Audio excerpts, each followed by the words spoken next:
हिमविद्या पाठशाला में आप सभी का स्वागत है। उत्तराखंड का समग्र राजनीतिक इतिहास जो कि अजय रावत सर द्वारा लिखा गया है, इस बुक से रिलेटेड एक इंपॉर्टेंट सीरीज़ मैं आप लोगों के साथ शेयर कर रही हूँ।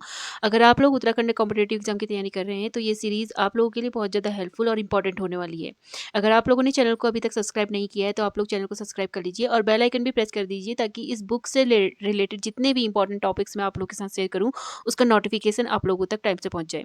अभी तक इस बुक से रिलेटेड मैं 27 पार्ट्स में वीडियोस अपलोड कर चुकी हूँ। उसके अंतर्गत हम लोग कई इंपॉर्टेंट टॉपिक्स कवर कर चुके हैं। इस वक्त हमारा चल रहा है उत्तराखंड में कुमाऊँ का चंद मतलब कुमाऊँ का चंद राजवंश हमारा चल रहा है, जिसके अंतर्गत हम लोगों ने काफ़ी इंपॉर्टेंट टॉपिक्स कवर कर लिए हैं। ठीक है, तो अगर आप लोगों ने उन वीडियोज़ को नहीं देखा है तो आप लोग उन वीडियोज़ को भी देख लीजिए ताकि आप लोग अपने इस बुक के अकॉर्डिंग अपने सभी नोट्स तैयार कर सकें। तो जो मेरी लास्ट वीडियो आई थी उसके अंतर्गत हम लोगों ने क्या पढ़ा था हम लोग वो जान लेते हैं। हम लोगों ने चंदों का प्रशासन हम लोगों ने पढ़ा था लास्ट वीडियो में, और चंदों का शासन हम लोग कवर करे थे। तो ये काफ़ी लंबा टॉपिक था। मैंने आप लोगों को बताया था कि इसका मैं जो नेक्स्ट पार्ट होगा वो अगली वीडियो में आप लोगों के संग शेयर करूँगी। तो चंदों का शासन हमारा चल रहा था और लगभग हम लोग यहाँ पे यहाँ पे पहुँच गए थे हम लोग। तो इससे पहले की वीडियो आप लोगों को मेरे चैनल पे जाकर वहाँ पर से देखनी पड़ेगी।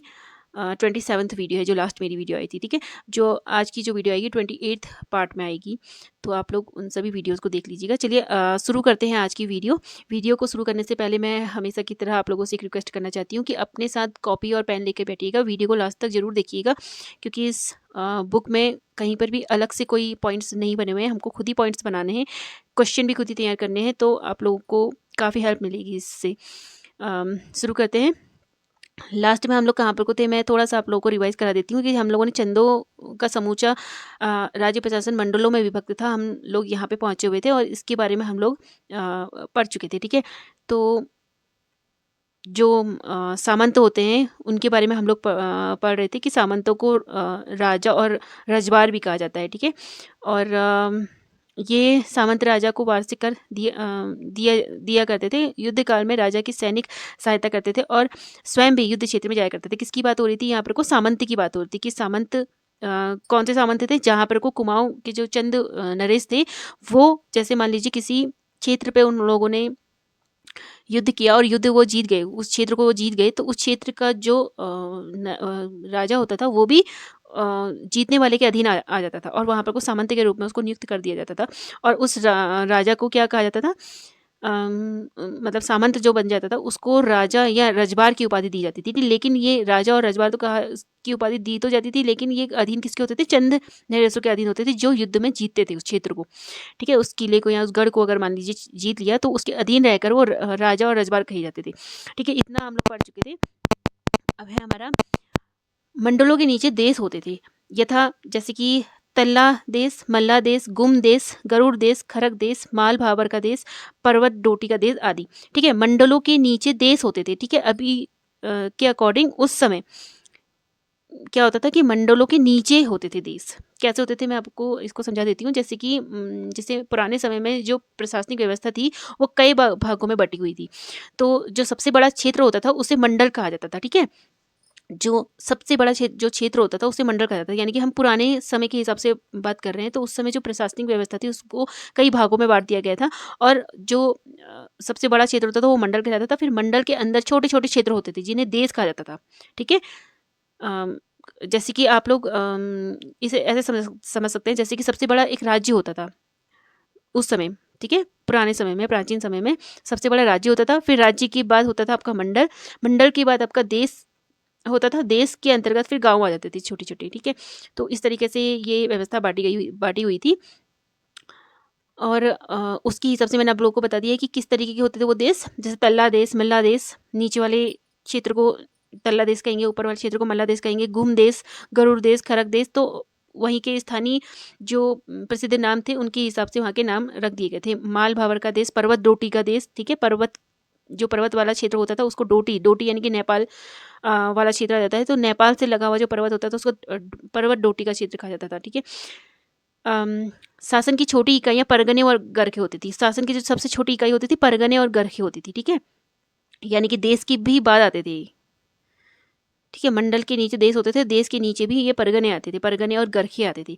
परगने दो प्रकार के होते थे। एक तो वे जो नागरिक अधिकारी होते थे, जिसमें नागरिक अधिकारी होते थे, और दूसरे सैनिक कमांडर होते थे। पहले थोड़ा सा परगने और गर्खे के बारे में हम लोग समझ लेते हैं। परगना जैसे कि मान लीजिए जैसे कई गांवों का एक प्रशासनिक क्षेत्र होता था, ठीक है। परगने के अंतर्गत क्या होता था, कई गांवों का प्रशासनिक क्षेत्र होता था। और गरखे को गढ़ भी कहा जाता था। गरखा यानी कि जैसे किले या उसके आसपास का जो छोटा प्रशासनिक क्षेत्र होता था, यानी कि राज्य की जो प्रशासनिक व्यवस्था में सबसे छोटी जो इकाई के रूप में होता था, उसे क्या कहते थे, गरखे कहा जाता था, ठीक है। जैसे आप ऐसे समझ सकते हो इसको कि जो राज्य की प्रशासनिक व्यवस्था होती थी, उसमें जो सबसे छोटी जो इकाई होती थी वो परगने या गरखे का कार्य करती थी, ठीक है। तो परगने दो प्रकार के होते थे, एक जो नागरिक अधिकारी के अधीन होते थे और दूसरी सैनिक कमांडर। नागरिक अधिकारी का क्या होता था इसमें, नागरिक अधिकारी जैसे कि राज्यों की राज्य के जो समान प्रशासन का कार्य संभालता था, उसे नागरिक अधिकारी कहा जाता है। राज्यों का जो सामान्य क्या होता था, सामान्य प्रशासन का कार्य देखता था, उसको संभालता था। और इसके कार्य क्या होते थे, जैसे कि सामान्य जो कार्य के अंतर्गत आते थे वो होते थे, जैसे कि कर वसूली हो गई, कानून व्यवस्था बनाए रखना हो गया, और जनता की जो समस्याएं होती थी उनको देखता था, शासन के आदेशों को लागू करता था, भूमि और प्रशासन का प्रबंधन वगैरह, ऐसे छोटे मोटे कार्य इसके थे, नागरिक अधिकारी के, ठीक है। सामान्य तरीके से प्रशासन का कार्य करता था। दूसरा था सैनिक कमांडर, ठीक है। सैनिक कमांडर सैनिक कमांडर को बक्सी भी कहते थे। जैसे कि राज्य की जो सेना होती थी, सेना का प्रमुख अधिकारी होता था, सेना का नेतृत्व करता था सैनिक कमांडर, ठीक है। परगने के अंतर्गत की बात हो रही है, ठीक है।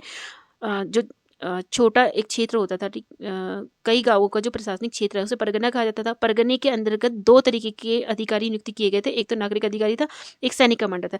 नागरिक अधिकारी जो प्रशासनिक सामान्य तरीके से होता है, मतलब सेना से हटकर जो होता था, सामान्य गांव में जो छोटे मोटे जो भी कार्य होते थे उनको देखता था, प्रशासनिक कार्य को।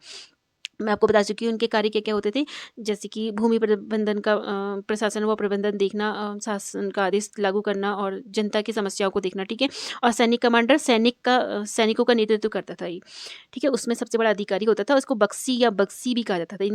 इसके कार्य क्या होते थे वो देख लेते हैं। जैसे सेना का संचालन करना, और सैनिकों की भर्ती और उनकी व्यवस्था को देखना, युद्ध में सैनिकों का नेतृत्व करना, सैनिकों के वेतन, उनको वेतन प्रदान करना, और राज्य की सुरक्षा बनाए रखना। तो ये सभी कार्य किसके होते थे, सैनिक कमांडर के होते थे। यानी कि मध्यकालीन राज्यों में बक्सी को सैन्य विभाग का महत्वपूर्ण अधिकारी माना जाता था, ठीक है।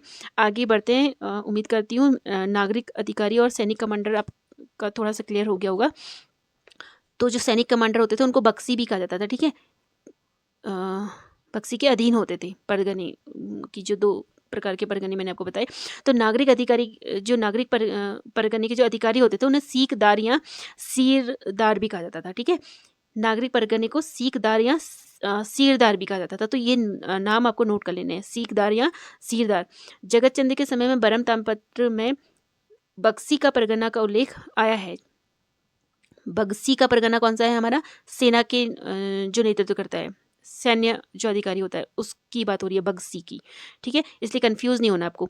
तो जो जगत चंद का बरम ताम्रपत्र है उसमें बक्सी के परगना का उल्लेख मिला है। बक्सी का परगना से आप समझ जाइएगा कि सैनिक अधिकारी की बात हो रही है। तो चंदों के समय में अन्य जो परगने थे उनकी कुछ नाम दिए गए, जैसे काली कुमाऊं हो गया, ध्यानीरो, चौबैसी, सोर, सीरा, फालदा कोट, धनिया कोट, छखाता, कोटली, कोटा भाबर, दानपुर, दारमा जोहार, पाली, पछाऊ, कत्यूर, चौगरखा। इनके अलावा तराई भाबर में निम्नलिखित परगने थे।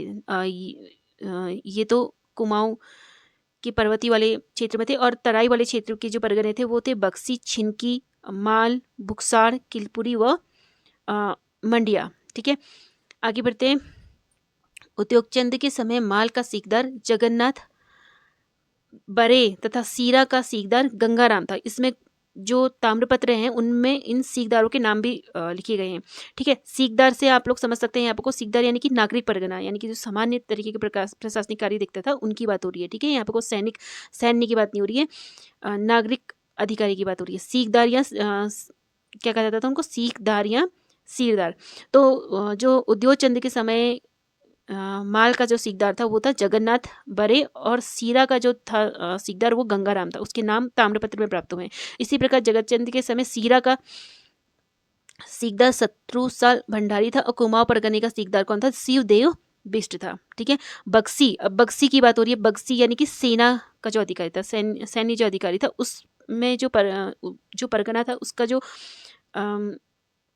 बक्सी का परगना माल भावर में स्थित था, जिसे लक्ष्मण चंद्र ने मूनाकोट ताम्रपत्र में माल बक्सी का परगना कहा है। ठीक है, माल बक्सी का परगना, माल बक्सी का परगना यानी कि सैन्य अधिकारी के अंतर्गत, सैन्य कमांडर्स के अंतर्गत। ठीक है, मुगलों के शासन में बक्सी सैनिक अफसर होते थे। ठीक है, ये मैं आपको पहले बता चुकी हूँ। ये क्या करते थे, उनका नेतृत्व करते थे। जो और ज़्यादातर जो कुमाऊं के जो चंद जो नरेश थे, उन्होंने ज़्यादातर अपना प्रशासनिक व्यवस्था कहाँ से सीखी हुई थी, मुगलों से सीखी हुई थी। तो जो मुगल थे उनमें बक्सी जो सैनिक थे उनको वो अफसर हुआ करते थे, जो शेष अधीनस्थ अधिकारियों व कर्मचारियों को वेतन चुकाते थे। अतः चंदों के समय भी सैनिक अफसर होने के नाते बक्सी की नियुक्ति माल के परगने में की जाती थी, क्योंकि वहाँ बाहरी आक्रमणों का खतरा था। यानी कि बक्सी की नियुक्ति कहाँ पर होती थी, माल के परगने में। माल का परगना हमारा कौन सा क्षेत्र है, तराई वाला क्षेत्र है। ये बात पहले भी हम लोग पढ़ चुके हैं कि जो माल वाला क्षेत्र था, तराई वाला क्षेत्र, जिसे माल तराई जो भावर था, उसमें अक्सर क्या होता था कि वहाँ पर को बाहरी आक्रमण मतलब मुगल या मुस्लिम के द्वारा या अफगान पठानों के द्वारा वहाँ पर को आधिपत्य कर लिया जाता था। तो उसमें ज़्यादा खतरा बना रहता था, इसीलिए वहाँ पर को बक्सी की नियुक्ति की गई थी, सैन्य अधिकारी की नियुक्ति की गई थी। ठीक है, संभवतः इनके अधीन छोटी छोटी सैनिक टुकड़ियाँ भी रखी जाती थी। इनका अपना कार्यालय होता था। ठीक है, इनका अलग से अपना कार्यालय होता था, और सैनिकों की छोटी छोटी टुकड़ियाँ भी इनके संग रहती थी वहाँ पर को, क्योंकि ये जो माल वाला एरिया था, माल परगने वाला जो एरिया था, वहाँ पर सबसे ज़्यादा बाहरी आक्रमण हुआ करते थे। प्रत्येक परगने में एक खजांची, ताम्रपत्रों का लेखक और उत्कीर्ण सूत्रधार तथा धार्मिक सीकदार होता था। यानी कि प्रत्येक परगने में एक खजांची नियुक्त किया गया था, ताम्रपत्रों का लेखक नियुक्त किया गया था, वो उसमें उत्कीर्ण का कार्य करता था, सूत्रधार, जिसे सूत्रधार कहा जाता था, उसे नियुक्त किया गया था। कहीं कहीं पे को सूत्रधार को, जो ताम्रपत्र में उत्कीर्ण का कार्य करता है, उसे कहीं पे सुतार तो कहीं पे को सुनार भी कहा गया। ठीक है, ये मैं आपको पहले वीडियो में बता चुकी हूँ। तो यहाँ पर को सूत्रधार का प्रयोग किया गया है। ठीक है, यानी कि ताम्रपत्र में उत्कीर्ण का जो कार्य करता था, तथा धार्मिक सीकदार भी होता था। धार्मिक सीकदार यानी कि नागरिक जो अधिकारी होता था, सामान्य प्रशासनिक कार्य जो दिखता था, उसकी भी नियुक्ति यहाँ पर को की गई थी। परगनों से प्राप्त समस्त नगद व अनाज के रूप में मिली माल गुजारी का प्रबंध सीकदार ही करता था। ठीक है, जिस स्थान पर ये वस्तुएं एकत्र की जाती थी उसे भंडार कहते थे, और उसका जो प्रभारी होता था उसको भंडारी कहा जाता था। यानी कि उस भंडार का जो देख रेख करता था उसको भंडारी कहा जाता था। भंडारों में जमा अनाज राजा के पास पहुंचाने के लिए कैनी नामक खसिये होते थे। कैनी नामक खसिये यानी कि जो कैनी, इसके बारे में हम आगे थोड़ा सा डिटेल में पढ़ लेंगे, लेकिन अभी थोड़ा सा समझने के लिए हम पढ़ते हैं कि जो कैनी होता था, ये राजा और सामंतों की जो भूमि होती थी उसमें दास के रूप में कार्य करता था। ठीक है, तो उसको कैनी कहा जाता था। आगे जब ये वर्ड आएगा इसको हम पढ़ेंगे, तो उसे कैनी नामक खसिये होते थे, जिसका खाने पीने का खर्चा प्रधान उठाते थे। उन्हें प्रधानों द्वारा बकरा, घी, चावल, आटा, नमक आदि दिया जाता था। जगतचंद के बरम ताम्रपत्र में सीरा के भंडार का उल्लेख मिलता है, जिसे परगने की भूमि राजा द्वारा किसी को रौत में दी जाती थी। रौत यानी कि पुरस्कार में दी गई कोई भूमि, उसका हस्तांतरण करते समय बरगने का जो सीकदार होता था वो राजा के समक्ष उपस्थित रहना पड़ता था। उसे किसके लिए, उसका गवाह बनने के लिए, क्योंकि राजा जब कोई भूमि किसी को दान में या पुरस्कार में दे रहा है तो उसका जो हस्तांतरण जो होता था उसके लिए जो गवाह बनता था वो कौन बनता था, सीकदार बनता था। सीकदार यानी कि नागरिक अधिकारी। ठीक है, मैं आपको बार बार बता रही हूँ ताकि आप लोगों को याद हो जाए। कभी कभी सीकदार ही प्रदत्त ताम्रपत्र को अदाता के पास पहुंचाता था। ठीक है, आगे बढ़ते हैं। परगने गरखों में विभक्त थे। परगने गरखों में विभक्त थे, यानी कि जो गरखे थे वो परगनों की छोटी छोटी इकाई के रूप में बांटे गए थे। और इसका जो, अगर हम इसको मतलब एक क्रम से अगर हम लोग इसको समझना चाहिए तो मैं आपको पहले ही बता चुकी हूँ, जब हमने स्टार्ट किया था तो सबसे पहले मैंने आपको बताया था कि सबसे बड़ा क्या होता है, राज्य होता है। राज्य के बाद फिर उसको मंडल में विभक्त किया गया था। मंडल के बाद आता था देश।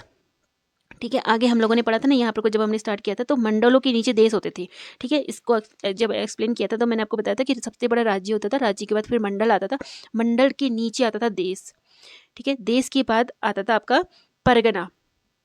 ठीक है, और परगने के बाद आता था, परगने को भी छोटी छोटी इकाइयों में बांटा हुआ था, उसे गरखा कहा गया था। गरखे के बाद आते थे गांव। तो कहीं पर इसको कहा गया है पट्टी, यानी कि काली कुमाऊं और मालभारवन में इनको यानी कि गरखों को पट्टी कहा गया है। ठीक है, और उन्हीं को यानी कि गरखों को ही कहीं सोर और सीरा तथा अन्य परगनों में इससे गरखे भी कहा गया है। कहीं पर को गरखे को पट्टी कहा गया है तो कहीं पर को गरखे ही कहा गया है। ये देश से छोटे होते थे। ठीक है, ये मैं आपको इसका क्रम बता चुकी हूँ, आप अपनी कॉपी में अभी नोट कर लीजिए। सबसे पहले राज्य आएगा, राज्य के बाद आपका मंडल आएगा, मंडल के बाद आपका देश, फिर देश के बाद परगना, परगने को भी छोटी छोटी इकाइयों में बांटा है तो गर्ख, और गर्ख के बाद आ जाएंगे गांव। ठीक है, तो इस तरीके से इनका विभाजन किया गया था। तो कहीं पर को इनको पट्टी कहा गया है, कहीं पर को इनको गर्ख ही कहा गया है। जगतचंद के बरम ताम्रपत्र में सीरा परगने के अंतर्गत पर्वत डोटी का प्रदेश तथा उसके अंतर्गत कसान के गरखे का होना सूचित है। इसी आगे बढ़ते। इसी प्रकार बाज बहादुर के उग्र ताम्रपत्र में सोर का परगना, उद्योगचंद्र के बड़ालू ताम्रपत्र में सोर को गरसा या गरखा व लक्ष्मण चंद्र के मूनाकोट ताम्रपत्र में उसे केवल गांव कहा गया है। ठीक है, गरखे के प्रशासक को नेगी कहते थे। गरखे का जो प्रशासक होता था, जो प्रशासनिक कार्यों को देखता था। ठीक है, यानी कि परगने को भी छोटी छोटी इकाइयों में बांटा है तो ऑब्वियसली बात है कि गरखे के प्रशासन के लिए भी कोई ना कोई वहां पर को नियुक्त किया गया होगा, तो उसको नेगी कहा जाता था। ठीक है, सोर का नेगी शिरोमणि जोशी था, उसका नाम भी लिखा गया। ताम्रपत्र से ही हमको ये सारी चीजें जानने को मिलती है। तो ताम्रपत्र में क्या लिखा है, जो सोर का जो नेगी था यानी कि गरखे का जो प्रशासक था उसको नेगी कहा है, यानी कि कौन था वो, शिरोमणि जोशी था। इससे ज्ञात होता है कि नेगी पद नाम था, ना कि जाति नाम।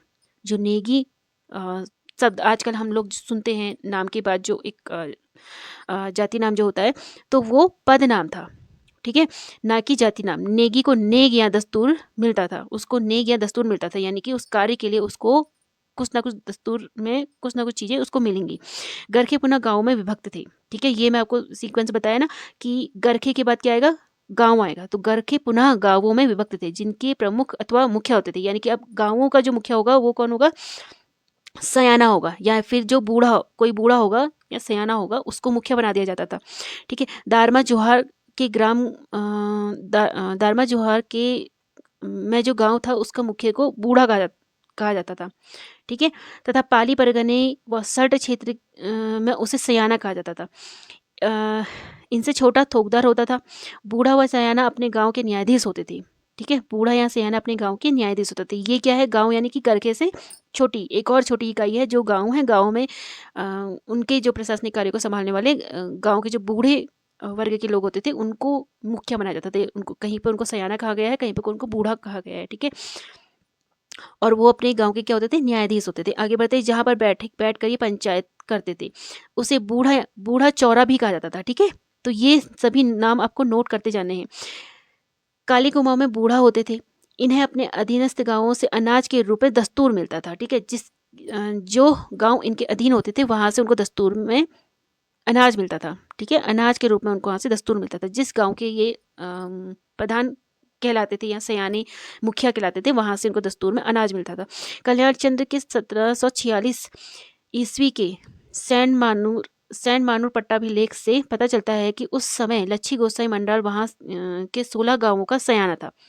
16 गांवों का सयाना कौन था, एक ताम्रपत्र से पता चला है लच्छी गोसाई मंडल, वो क्या था, 16 गांवों का सयाना था। ठीक है, इनका मुख्य कार्य प्रधानों के मार्फत माल गुजारी वसूल करना। माल गुजारी यानी कि कर, एक तरीके का कर होता था, जो भी उन्होंने वहां पे नियुक्ति किया हुआ था, जो भी कर उन्होंने रखा गया था उसको कलेक्ट करना था। प्रधान के अधीन फिर कोटाल और प्रहरी होते थे। प्रहरी यानी कि जो वहां पर को पहरा वगैरह का, चौकीदारी वगैरह का कार्य करते थे। ठीक है, कोटाल यानी कि कोतवाल टाइप की। कोटल का काम प्रधान के अधीन काम का लगान विषयक हिसाब किताब रखना होता था। प्रत्येक गांव में प्रहरी पौरी भी होता था जो गांव की चौकीदारी किया करता था। वही डाकिया भी का भी कार्य करता था। वही राजा को देय गल्ला छहाड़, देय गल्ला छहाड़ क्या होता है? गल्ला छहाड़ क्या होता है?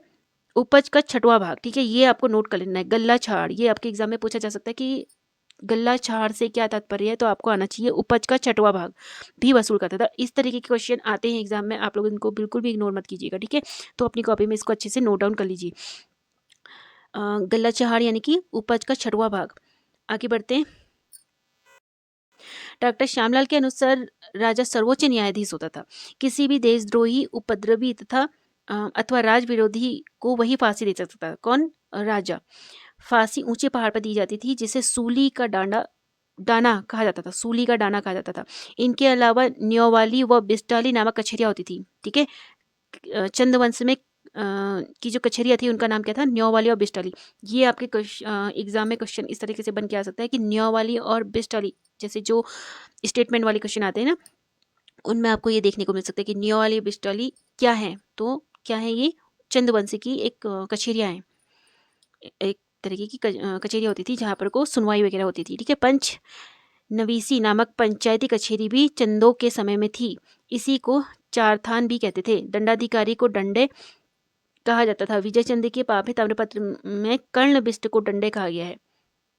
ताम्रपत्र में इनका नाम भी मेंशन है। ठीक है, इस शब्द की उत्पत्ति डांडा से हुई है जो दंड का ही अभ्रंश रूप है। वह छोटे छोटे झगड़ों के लिए अर्थ दंड वसूल करता था और बड़े अपराधों के लिए अपराधी को स्वयं अर्थदंड यानी कि कर के रूप में कुछ भी नकद राशि वगैरह ले सकता था और बड़े अपराधों के लिए अपराधी को स्वयं कारागार में डाल सकता था। कौन? डंडे, जो जिसको डंडे कहा गया है ना, उसकी बात हो रही है।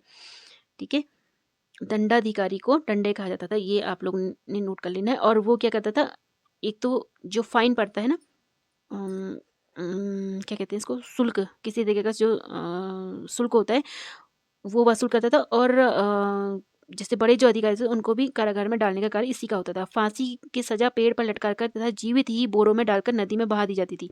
फांसी की सजा किस प्रकार की होती थी? या तो पेड़ पर लटका कर फांसी दी जाती थी या फिर बांध कर नदी में डाल दिया जाता था। और सीराकोट उस समय का कुख्यात कारागार था जिसमें राजा दीपचंद और उसके 2 पुत्रों को रखा गया था। आगे बढ़ते हैं। राजधानी में गुप्तचर प्रणाली भी स्थापित थी। ठीक है, चंदवंश में गुप्तचर की प्रणाली भी स्थापित थी। गुप्तचरों के माध्यम से आंतरिक अशांति व बाह्य आक्रमणों की सूचना राजा को दी जाती थी। बाह्य हमलों के समय चंद राजा जासूसों को भी साथ ले जाते थे। जगत चंद के बरम ताम्रपत्र में बधानगढ़ की चढ़ाई के समय वीरेश्वर जोशी वैद्य कुड़िया के द्वारा जासूसी करने का उल्लेख मिलता है। गुप्तचरों का काम प्रायः वैश्याएं परिव्राजक व राजवैद्य किया करते थे।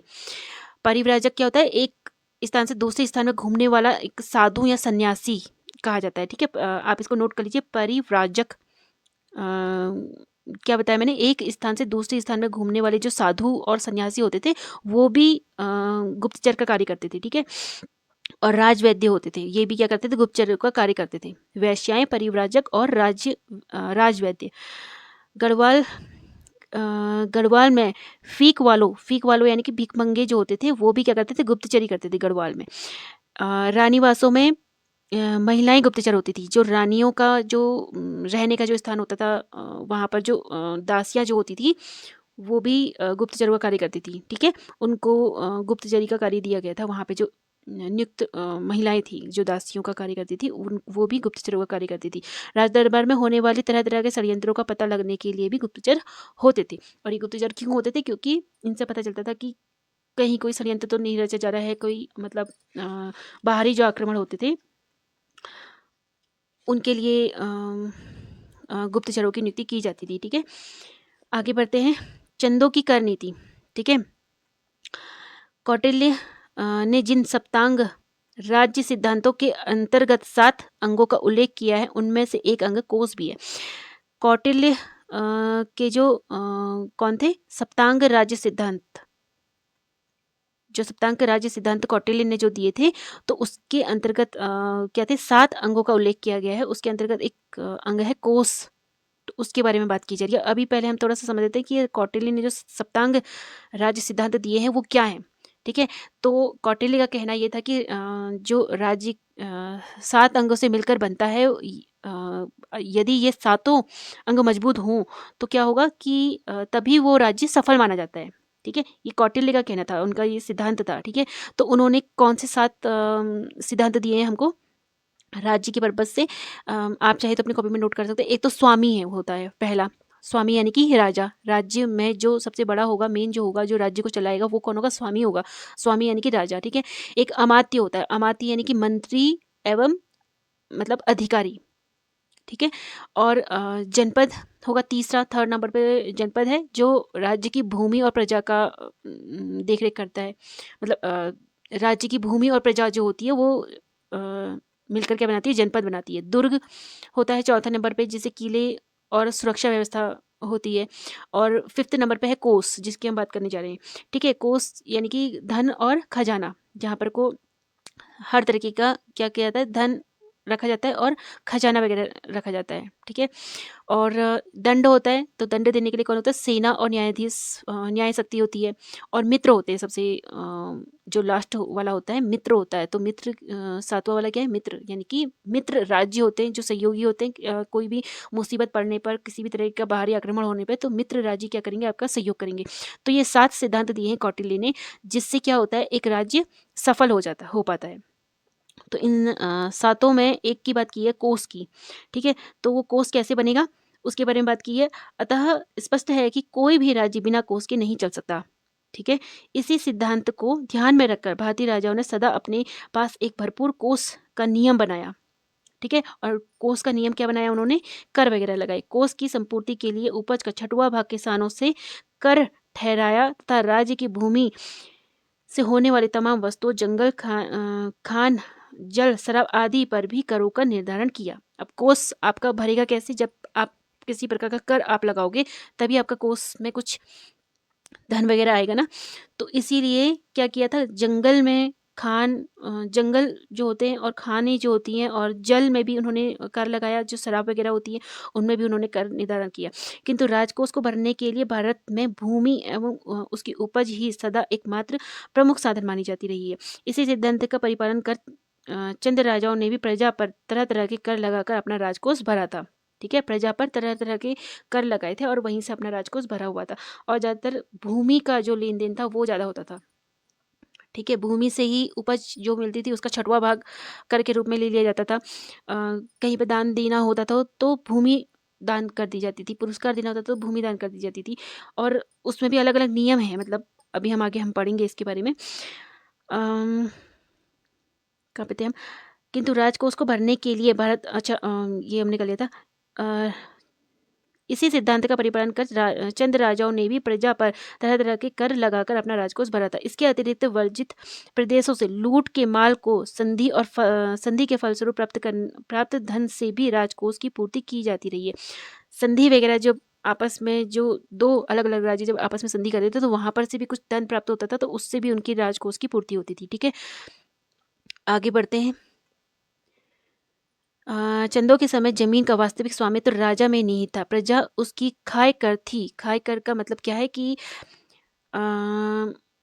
जैसे उसके संरक्षण या उसके आश्रय में और उसके अधीन रहकर जीवन यापन करती थी। ठीक है, जो प्रजा थी वो राजा के संरक्षण में और आरक्षण, मतलब उसके अधीन रहकर क्या करती थी? वहाँ पर को जीवन यापन करती थी। खाय कर का मतलब ये है।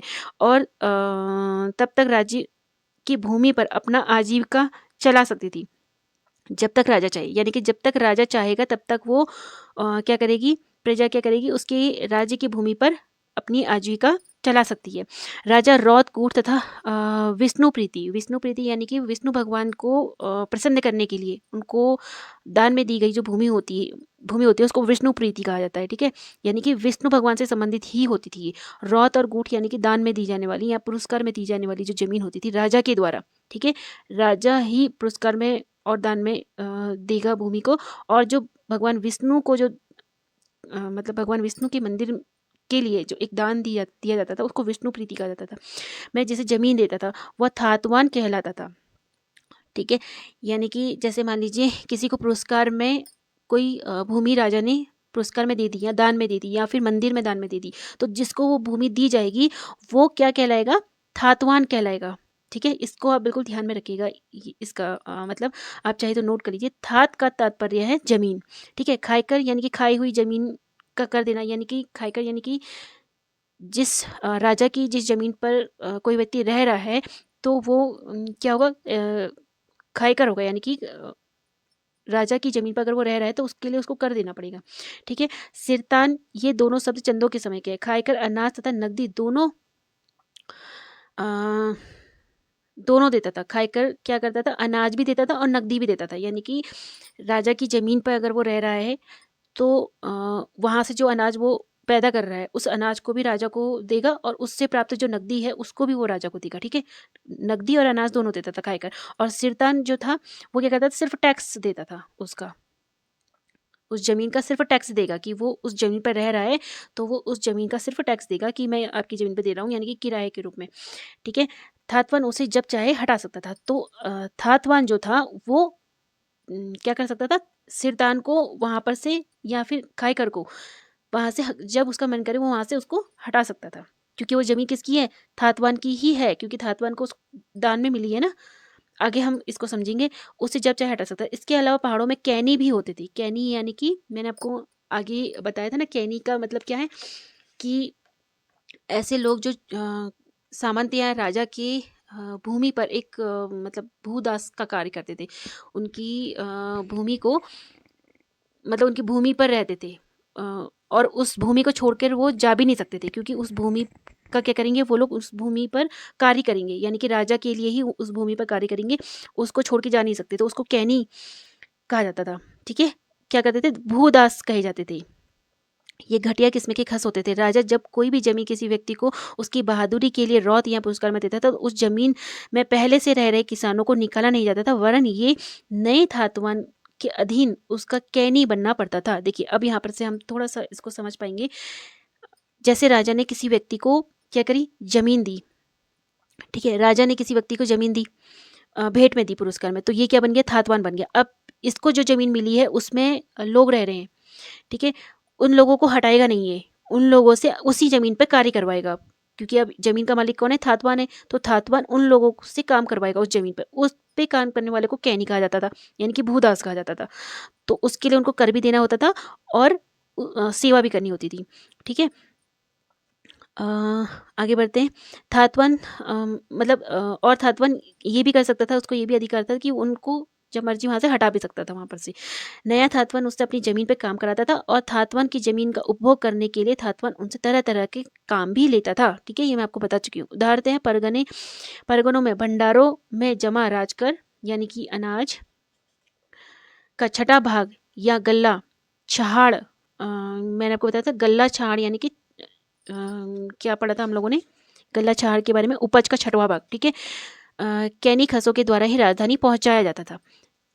कैनी खस कौन है? मैं आपको बता चुकी हूँ ना, थातवान के अधीन जो रहते थे उसकी जमीन पर। थातवान को दी गई जमीन में ताम्रपत्र में राजा लिखवा देता था कि घर कुड़ी वन छोड़कर शेष जमीन दी जाती है। ठीक है, घर कुड़ी वन छोड़कर शेष जमीन दी जाती है, ऐसा ताम्रपत्र में लिख दिया जाता था। कैनी खेत में काम करने वाले गुलाम थे। कैनी की ही भांति छेवड़ा होते थे। ठीक है, अब कैनी की ही तरह एक छेवड़ा होते थे।